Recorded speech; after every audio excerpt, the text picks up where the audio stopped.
In Game 2, after having mana troubles in the first game, Michal Hebky was forced to mulligan his opening hand for 6. Content with the new set, and with Mitamura happy at 7, the two got underway. Naya Hushblade was the first play of the game for the second time in the match, hitting the board as a 2-1 for Michal Hebky. In fact, the first few turns played out exactly as the first game, with Mitamura dropping Trace of Abundance on his second turn, and Hebky using Valor on Outlander to power up Naya Hushblade and attack his opponent for 3 on the third turn. It wasn't until Mitamura tapped out to land cycle Sylvan Bounty, floating 1 black mana, that the game changed in appearance from the first time around. Mitamura used his floating mana plus a red mana to play a Goblin Outlander, a powerful card against his opponent's board of white creatures.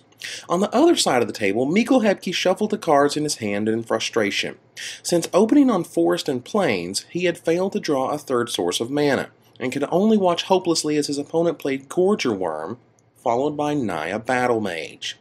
As if on cue, an island hopped into play for Hebky, fresh from the top of his library.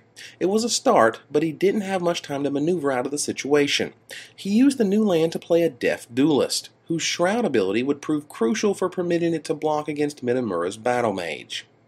With the turn back, the Japanese pro tried to figure out his best attack. He decided to send his Goblin Outlander and Gorger Worm into the red zone.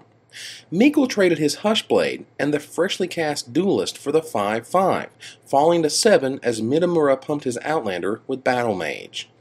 Post-combat, Mitamura cycled Jungle Weaver and passed.